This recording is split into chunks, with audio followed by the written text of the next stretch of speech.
Hi there, I'm Dr. Russ. I want to show you a series of movements and exercises that can help loosen up, mobilize, and strengthen your lower core. If you have acute lower back pain, chronic tightness, or a dull ache in your lower back, this series of exercises can really help you.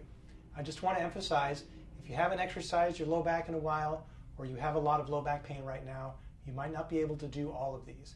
Just do the ones you can do, and know that with time you'll be able to do more. I want you to start by laying on your back, just like so, with your feet flat and your knees bent. You'll see my feet are about hip width apart. They're not together, and they're not way far apart. They're just right about hip width. And the very beginning exercise is just called a pelvic tilt, where all I'm going to do is gently arch my lower back and then gently press my lower back into the floor. Just about this pace is fine. It doesn't have to be faster. This is very gentle, and for people with very stiff low backs or a lot of low back pain, this is all you can do, and that's fine. This will help get things moving and stretch out the deep, deep muscles in your lower back. If you've got this and you're feeling good about it, you can add a little bit of a crunch. Once your lower back is pressed into the floor, you just lift your upper body a little bit. It's not a full sit-up. It's not meant to be. It's just a little bit of a crunch. Arch, press, lift, lower. One more time. You can do 12 or 15 of these. Don't worry if you shake a little bit. The next thing we're going to do is keep our pelvis tilted so the lower back is pressed into the floor, and one leg at a time, we're going to lift, lower, lift, foot down. I'm keeping my lower back pressed into the floor gently. That's the pelvic tilt, and you've got to maintain that throughout the whole exercise. This shouldn't hurt, but it might be difficult, especially if you haven't exercised in a while. I want you to go for 12 of these on each side.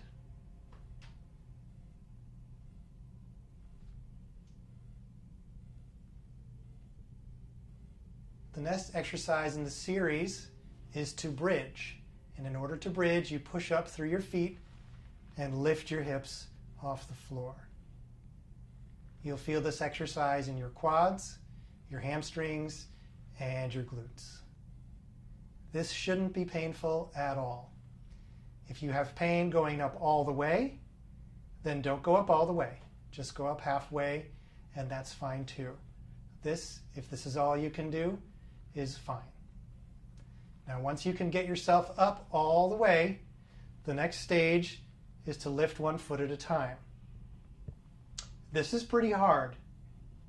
A lot of people can't do this, but if you work up to it, you'll get it. I want you to notice that my hips and pelvis don't rotate at all or shift when I lift my leg. I want to keep them stationary and not shift them side to side or let them rotate. The next stage is to turn over.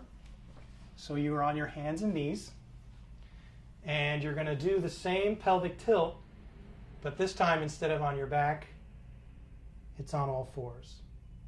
Again, my knees are about hip width apart, and my neck is comfortably relaxed. Some people call this the cat-cow.